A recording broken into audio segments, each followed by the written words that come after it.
जैसा मोती ओस का ऐसी तेरी आवे, गरीबदास कर बंदगी भाई भौर न ऐसा दाव, ऐसा दाव, ऐसा मौका, ऐसा चांस मनुष्य शरीर और फिर ये तत्व ज्ञान, और अब भी तुम पीछे रहोगे।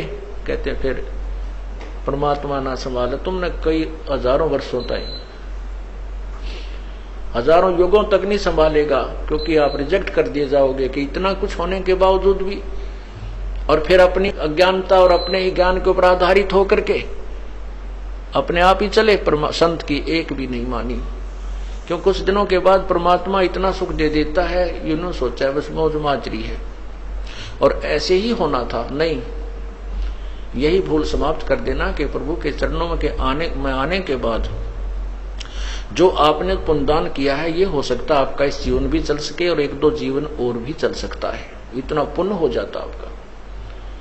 लेकिन जिस दिन से आप संत से विमुख हो जाते हैं उसी दिन आपका फुल स्टॉप हो जाता है। आप जो परमात्मा की मर्यादा को भंग कर देते हो, अपने मनमुखी शुरू हो जाते हो, उसी दिन से आपकी भक्ति पर फुल स्टॉप लग जाता है आगे की। जब तक आप पुनः उपदेश प्राप्त नहीं कर लेते, उपदेश प्राप्त कर लेने मात्र से भी नाम नहीं जुड़ जाता। परमात्मा कहते हैं इन बातों क्या पाइए कर सतगुर नजर निहाल, राजी कर सतगुर रूठे नू। ठीक है, कोई भक्त है पहले लगा हुआ है, फिर उसने बीच में बकवाद कर दी, दोबारा भी चौथा भी नाम ले जाता है। जब तक इस दास हृदय से उसको उपदेश नहीं देता तब तक उसका पुनर्नाम नहीं जुड़ पाएगा। ये मेरे बस की बात नहीं, ये परमात्मा की ही प्रेरणा अंदर से होती है। नाम अवश्य दे दिया जाता है क्योंकि हमारा स्वभाव है कि हो सकता है ये बालक फिर सुधर जाए, बच्चा भगवान का। तो इसलिए कहते हैं राजी कर सतगुरु रूठे नु, यानी अपने सतगुरु, मान ले आपसे गलती हो जाती है, सतगुरु क्यों रुष्ट होते हैं? क्योंकि आप विद्यार्थी, वो विद्यार्थी से टीचर रुष्ट होता है जो कोई भी मर्यादा नहीं निभाता, बार बार समझाने के बाद भी शरारत करने से बाज नहीं आता, तो वो उससे रुष्ट होता है। ऐसे ही परमात्मा का मार्ग है, आप विद्यार्थी हैं, ये दास आध्यात्मिक टीचर है।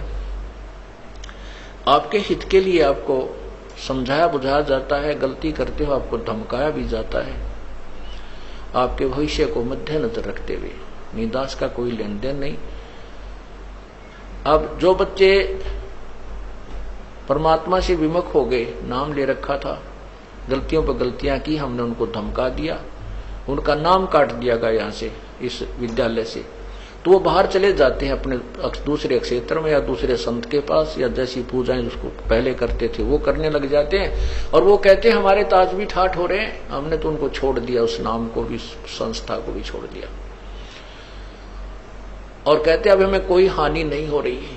पुण्यात्माओं, आप जब तक आपका नाम जुड़ा है, आप कोई गलती करते हो, परमात्मा आपको झटका देता है एक आधा हल्का सा, ताकि तुम सुधर जाओ, सावधान हो जाओ, आगे गलती ना करो। और जब यहां से विमुख हो जाते हो, आपका नाम कट जाता है, आप चाहे सत्संग में भी आते रहोगे, परमात्मा आपको स्वीकार नहीं करता है, तो फिर आपके ऊपर झटके नहीं आएंगे, आपको केवल वो काल पुण्य देगा जो आपका दे रखा है। जैसे विद्यार्थी, जो बच्चा स्कूल में आता है, गलती करता, टीचर उसको पीटता भी है, एक आधा थप्पड़ भी मार दे, खुड़कावत धमकाता भी है, और जब वो बच्चा स्कूल छोड़कर चला जाता है, फिर चाहे वो गधे पर बैठ कर बारी लेता रहे, कहीं घूमता रहो, कहीं खेलो, वो टीचर उसको कुछ नहीं कहेगा, उसके साथ से निकल जाएगा, वो कितनी शरारत कर रहा हो वो नहीं, टीचर नहीं बोलेगा उससे, क्योंकि अब उसका विद्यार्थी नहीं रहा।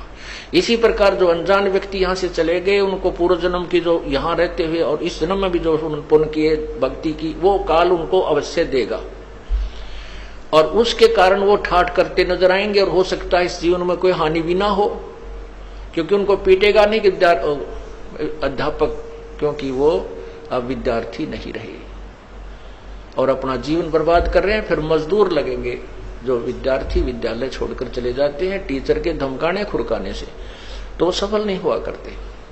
तो इसी प्रकार हमने उस परमात्मा की भक्ति करनी है। तो क्या कहते हैं,